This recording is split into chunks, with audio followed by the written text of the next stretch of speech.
क्षमा करिए, अपनों के बीच में क्षमा जरूर करिए, पर मोहम्मद गौरी जैसे यदि आक्रांता घुस रहे हो तो कदापि क्षमा ना करिए। पृथ्वीराज ने क्षमा कर दिया, बार बार क्षमा किया, अति से ज्यादा क्षमा भी नहीं होना चाहिए। लेकिन ये बात उनके लिए है जो हमारे दुश्मन है। हमारा परिवार हमारा दुश्मन नहीं है, इसलिए परिवार की गलती बार बार क्षमा हो, पर आप कोई दूसरा आएगा, दूसरे को क्षमा मत कीजिएगा। बोलो हाँ, दूसरे को क्षमा। पृथ्वीराज ने क्षमा कर दिया बार बार, बाद में उसने आंखें फोड़ दी, एक मौका नहीं दिया। बोलो हाँ। इसलिए हमारे देश में मुगल काहे आ गए, क्यों आए? अच्छा चलो बताओ। हम भारत इतने समृद्धवान, सोने की चिड़िया वाला देश, मुगलों ने गुलाम बनाया आपको, अंग्रेजों ने गुलाम बनाया आपको, पुर्तगालियों ने गुलाम बनाया। क्यों? क्या कमी थी? कभी अंतर्मुखी होकर सोचिए तो यही सोचिए, क्या कमी रह गई हमारी? हम काहे गुलाम बने मुगलों के, अंग्रेजों के? क्या कमी थी? कौन बताएगा कमी क्या थी? हम कमी केवल ये कर गए कि हम भारतीय आपस में लड़ते चले गए, और आज भी नहीं सुधर रहे हैं। आज भी हम लोग आपस में लड़ रहे हैं। यदि हम आपस में लड़ेंगे तो कोई भी गुलाम बना लेगा, कोई भी फायदा उठाएगा। इसलिए मेरी माँ, संगठित रहो। हम सनातनी कितने भाई हैं? आप लोग कितने भाई हैं भैया? आप कितने भाई हो? चश्मा वाले भैया 3 भैया। भैया पीले भैया कितने भैया हो? 4 भैया। आप भैया कितने भैया हो? 3 आप, 3 2 आप। हम सब 4 भाई हैं। कोई 3 नहीं, कोई 2 नहीं, कोई 1 नहीं, कोई 5 नहीं। हम कितने भाई? 4। कौन कौन से? ब्राह्मण, क्षत्रिय, वैश्य, शूद्र। हम चारों एक पिता की संतान हैं। हम चारों भाई हैं। गले लग के रहो, गले लगाओ, सबको गले लगाओ। ब्राह्मण को गले लगाओ, क्षत्रिय को, वैश्य को, शूद्र को। शूद्र को क्यों हम कहें कि ये अलग है? हमारा अपना भाई है वो, हम क्यों उसे अलग कहेंगे? क्यों इंसानों से घृणा करेंगे? जो गाय को माता मानते हैं वो सब हमारे भाई हैं। जो गंगा को माता मानते हैं वो सब हमारे भाई हैं। जो गाय को माता नहीं मानते वो हमारे भाई नहीं है। उन्हें अपना भाई ना कहो, वो आपके दुश्मन है। और याद रखना, दुश्मन को दुश्मन मानो, दोस्त नहीं। दुश्मन को दोस्त मानोगे तो आंखें फोड़ दी मोहम्मद गौरी ने पृथ्वीराज की। शिवाजी को गले लगाने के लिए एक आक्रांता ने गले लगाने के लिए बोला, आओ गले लगाओ। गले लगाने के लिए खंजर भोपनी चाहिए, उन्होंने तो जवाब दे दिया बाद में। लेकिन इनका कोई भरोसा नहीं है, ये तो गले लगने के बहाने आते हैं और छाती पे खंजर मार के चले जाते हैं। ये बात सत्य है कि आप नकार दोगे? बोलो हाँ या ना। इसलिए भारत के लिए वफादार बनो। किसी पार्टी और किसी नेता के लिए वफादार बाद में हो जाना, पहले राष्ट्र के लिए वफादार होके दिखाओ। भारत के लिए वफादार रहना, क्योंकि पार्टियां बनती बिगड़ती रहेंगी, नेता आते और जाते रहेंगे, पर अस्तित्व सदा भारत का रहेगा। भारत माता की। गद्दारी वतन से नहीं। जो गद्दार है उन्हें गद्दार कहो, गद्दारों से हाथ ना मिलाना। इस देश में भारत को बचाना है तो आप पहचान लो कि आपका दुश्मन कौन है। आक्रांता जो चले गए और जो हैं सारे हमारे दुश्मन हैं। इसे आप स्वीकार करो ना करो। दोस्त तो होते तो केरल से क्यों खदेड़ दिए गए हिंदू? कश्मीर से क्यों खदेड़ दिए गए हिंदू? पाकिस्तान से क्यों खदेड़ दिए गए हिंदू? बांग्लादेश से क्यों खदेड़ दिए गए हिंदू? दोस्त थे तो रखते ना हिंदुओं को। और तुम भाईचारा की बात करते हो। ज्यादा दया ना करना, वरना तुम्हारी बेटी की इज्जत लूटेंगे तुम्हारे सामने। फिर करना दया। सांप पाल लो, पर वो जब डसेगा तो उगलेगा जहर। कहावत बदलना जाएगी। इसलिए समझो कि दोस्त कौन, दुश्मन कौन। जो ये समझ लेता है कि दोस्त कौन, दुश्मन कौन, याद रखिएगा, रोग को और दुश्मन को हल्के में नहीं लेना चाहिए। रोग कब हावी हो जाए और दुश्मन कब हावी हो जाए। इसलिए आज भारत अभी चैन की नींद में और सुख में नहीं है। भारत में शांति देख रहे हो, ये बड़े तूफान का संकेत है। संकेत क्या? आबादी बढ़ रही है, किसी की आबादी घट रही है, सनातनियों की। तुम्हारा एक बच्चा है, उनके 20 हैं, टिक जाएगा एक 20 के आगे? फिर कहां सो रहे हो? थोड़ा राष्ट्र के लिए सोचो, नेताओं के गुलाम ना बने रहो। नेता तो अपने फायदे की बात करके चले जाएंगे, लेकिन इस देश में आपको रहना है और आपके बच्चों को यदि समृद्ध भारत दे के जाना है तो सरकारों को चाहिए कि जनसंख्या नियंत्रण कानून लेके आए। जरूरत है कि नहीं इसकी? यदि भारत की दृष्टि से सोचो तो, और किसी पार्टी की दृष्टि से सोचो तो फिर पार्टी के गुलाम बने घूमते रहो। यदि राष्ट्र के हित में सोचना है तो आपको यह सोचना पड़ेगा कि बढ़ती हुई आबादी किसी विधर्मियों की ये हानि पहुंचाएगी, हाँ या ना? गृह युद्ध होगा, आपस में लड़ना होगा, आपकी तैयारी है क्या? इसलिए कहता हूं, बेटियों को झांसी की रानी बनाओ। कल बलात्कार होगा तुम्हारी बेटी के साथ, समय पे पुलिस ना आएगी ना सेना आएगी, उस समय तुम्हारी बेटी की भुजाओं का बल काम करेगा। इसलिए बेटी को जूजू ना बनाओ, झांसी की रानी बनाओ। अपनी रक्षा कर पाए, अपने बेटे को शिवाजी बनाओ। हनुमान जी के हाथ में गदा है, शंकर जी के हाथ में त्रिशूल है, राम जी के हाथ में धनुष है, आपके हाथ में मोबाइल है, क्या कर लोगे?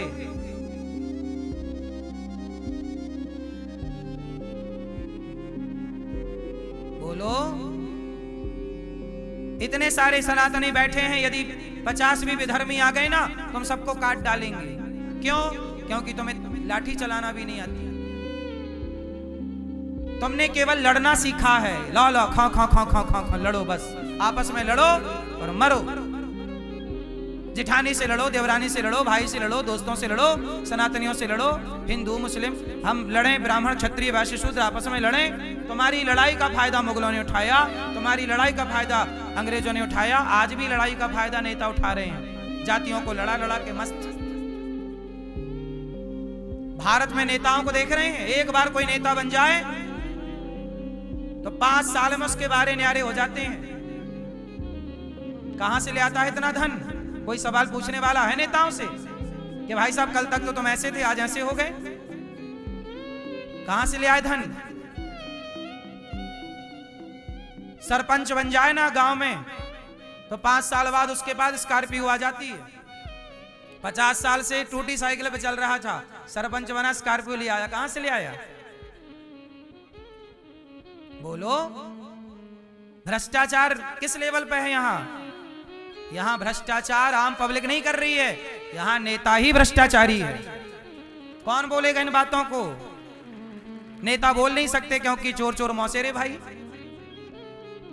इसलिए नहीं चुप रहना है तो पितामह की तरफ चुप्पी साध लो। लुटने दो द्रौपदी की लाज, हम तो चुप बैठे।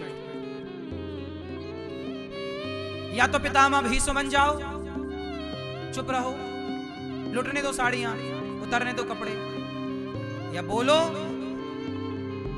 हिम्मत है बोलने की? हिंदू कायर होता चला जा रहा है, बोलता भी नहीं है। आपस में एक होने की बात तो छोड़ दो। धर्म यदि 1-4 हिंदुओं पे, एक हिंदू पे संकट आ जाए तो भाग जाता है, मैदान छोड़। डरपोक और है, क्या लड़ोगे तुम? तुम्हारे सामने बहन बेटियों का बलात्कार होगा, तुम कुछ ना बोल पाओगे, हिम्मत नहीं है तुम्हारी। देश की रक्षा ऐसे ना होगी। लड़ो या मरो, जीतना है। तैयारी क्या है? उनके घर में तलवारें हैं, उनके यहां तो डॉक्टर भी बम फोड़ रहा है, पढ़ी लिखी समाज भी बम फोड़ रही है। तुम्हारी बेटी को क्या आता है? बोलो। लाठी चलानी आती है? कराटे आते हैं? फिर बलात्कार हो तो रोना मत, किसी को दोष मत देना, सिखाओ उसे, मजबूत बनाओ, हालातों से लड़ना सिखाओ। देश हित में थोड़ा सोचा करो। 5 मिनट एकांत में बैठ के नेताओं के तलबे बहुत चाट लिए, थोड़ा राष्ट्र के बारे में सोचो। कब तक गुलामी करोगे नेताओं की? नेता किसी के सगे नहीं है, अपने बाप के सगे नहीं। नेता बाप बेटा लड़ रहे हैं कि नहीं, भाई भाई लड़ रहे हैं कि नहीं? ये अपने बाप के सगे नहीं, भारत के सगे हो जाएंगे? कुछ नेता हैं ईमानदारी से जो कार्य कर रहे हैं, बाकी आपस में लूट के खा रहे हैं। और अच्छा आदमी कहता मैं राजनीति में नहीं जाऊंगा। साहब, अच्छे लोगों को राजनीति में आना चाहिए, वरना कुत्तों की फौज हो जाएगी। अच्छे लोग आगे आए राजनीति में, ईमानदार, वरना अच्छे लोग पीछे हो जाएंगे तो कौन लोग आएंगे? बुरे लोग आ जाएंगे और बुरे लोग लूट डालेंगे। ये राष्ट्र को लूटने का सबसे बढ़िया तरीका है आप नेता बन जाओ, और देश को बचाने का भी बढ़िया तरीका है कि आप नेता बन। या तो नेता बन के बचाओ या तो नेता बन के लूटो। नेता बन के दो काम हो सकते हैं, या तो देश बच सकता है या तो देश, क्योंकि नेता के हाथ में ही पावर है। वो कानून बना सकते हैं, वो कानून बिगाड़ सकते हैं। बोलो हाँ, हमारे आपके हाथ में कुछ नहीं है। या तो नेता बन के देश बना लो या नेता बन के देश बिगाड़ लो, मर्जी आपकी है। अब क्या करना है सोचो।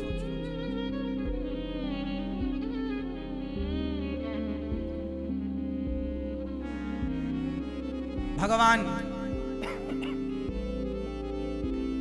सुदामा पर कृपा करते हैं, गरीबों पर कृपा करते हैं, गरीबों की भी सुनते हैं। हमारे देश में भर भर के भ्रष्टाचार चल रहा है, कौन रोकने वाला है? कौन देखने वाला है? कोई बोल रहा है? 20-20 साल न्याय नहीं मिलता भारत में। अभी आपने सुना होगा, एक 100 रुपया के लिए एक आदमी को जेल में डाल दिया था। 40 साल बाद वो बाइज्जत बरी छूटा, अखबार पढ़ा होगा। बाइज्जत छूटा, 100 रुपया का केस था। वो कंडक्टर था राज परिवहन का, जो राज की बसें चलती हैं, उसका 100 रुपया का भ्रष्टाचार। 100 रुपया के लिए उसे न्याय 40 साल में मिला, और वो भी बाइज्जत बरी लौटा। 40 साल जेल में था। कौन लौटाएगा उसका 40 साल? उसका बेटा चला गया, बेटे का सुख ना पा पाया, पत्नी का सुख ना पाया, परिवार का सुख, माँ बाप की सेवा ना कर पाया, माँ बाप को कंधा ना दे पाया। ऐसा कानून यहाँ लोग रहते हैं, जिंदा के मुर्दों की फौजें हैं यहाँ पे। ये जिंदा लोगों का कानून है कि मरे हुए का कानून है? 40 साल लग गए न्याय देने में। हद होती है मूर्खता की। न्याय देने में 40 साल, इससे बड़ी मूर्खता इस राष्ट्र का दुर्भाग्य क्या होगा? अरे न्याय तो कम से कम 1 साल के अंदर मिल जाना चाहिए। क्यों नहीं व्यवस्था सुधार रहे हैं? आज की इतनी आधुनिक टेक्नोलॉजी है, इतना अपडेट है सब चीजें, क्यों नहीं हो सकता 1 साल के अंदर न्याय? जजों को आदेश दे दिया जाए 1 साल के अंदर न्याय चाहिए, करो ना पड़ताल पूरी, क्यों नहीं होगा? कोई भी केस हो 1 साल के अंदर। हमारे देश में फर्जी केस बहुत है, फोकट का केस लगा दिया, और जो गलत केस पाया जाए उस पर जुर्माना लगाया जाए। यदि बोल दिया जाए कि गलत केस करोगे आपकी, जैसे आजकल कोई किसी की जमीन पे झूठे केस कर देता है, किसी पे झूठे दहेज, जैसे लड़की बोल दी कि इन्होंने दहेज मांगा। अब दहेज मांगा नहीं, चलो दहेज मांगा तो ठीक है, तुम्हें न्याय मिलना चाहिए, पर दहेज नहीं मांगा, तुमने झूठ बोला था, वो तुम्हारे झूठ बोलने के कारण 5 साल बेचारे बुढ़ा बुढ़ी जेल में गए, उनके कौन न्याय देगा? झूठ बोला था, इसे भी 5 साल जेल में डालो, झूठ बोला था इसके लिए। यही तो न्याय है। तुम झूठ क्यों बोलोगे? तुम झूठ बोल के क्यों बच जाओगे? आजकल तो झूठों का यहाँ पे सब कुछ है। झूठ को रोकने के लिए सरकार कुछ कर रही है? कुछ नहीं कर रही है। बताइए, झूठा केस चल रहा है कि नहीं भारत में? बहुत सारे। क्यों चल रहे हैं? झूठे पे क्या होता है? कुछ नहीं। एक केस आया कि एक लड़की ने झूठे छेड़छाड़ का आरोप लगा दिया टीचर पे। टीचर बेचारा 8 साल जेल में रहा। 8 साल बाद बाइज्जत बरी हुआ कि उन्होंने छेड़छाड़ नहीं की, केवल लड़की को मोबाइल चलाने से स्कूल में रोका था तो लड़की नाराज हो गई और उसने अपने माँ बाप से कह दिया टीचर ने छेड़ा। अब बताइए, वो लड़की तो अपना घर बसा के मस्त रह रही है, लेकिन उसकी हंसती खेलती जिंदगी में आग लग गई। अब कौन न्याय देगा? झूठे केस। अरे सच होए तो केस करो, पर जो झूठ चल रहा है उस झूठ को कौन रोकेगा? किसकी जिम्मेदारी है? अंधों की सरकार है क्या? अंधे लोग रहते हैं भारत में। अरे उस लड़की ने यदि झूठा केस लगाया है तो उस लड़की को भी 8 साल की सजा होनी चाहिए कि नहीं? क्यों नहीं? कुछ भी बोल के चले जाओगे, किसी की जिंदगी में आग लगा दो, क्योंकि कानून अपने बाप का है। क्योंकि कानून अंधा है। अंधा तो धृतराष्ट्र था, तुम क्यों अंधे हो रहे हो? कौन सुन रहा है यहाँ? कौन? यहाँ कोई नहीं सुनता, सब अपने अपने मस्त हैं। देश के बारे में रो रही है भारत माता, कौन सुन रहा है? क्या नेताओं को पता नहीं है सब बातें जो मैं बोल रहा हूं? मुझे पता है तो नेताओं को नहीं पता? करे कौन? सब अपनी तिजोरियां भर रहे हैं। किसे करना है?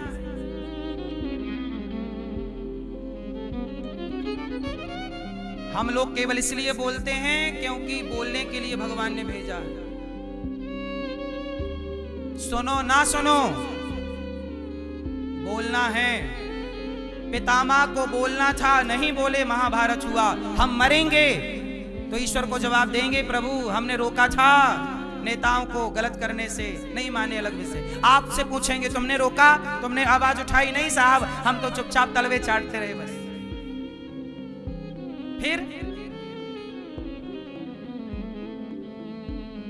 कानून में बदलाव होना चाहिए कि नहीं? तो काहे नहीं बोलते? कोई भी झूठा आरोप लगा देता है किसी पे, सच्चा लगाओ। झूठा काहे लगाओगे?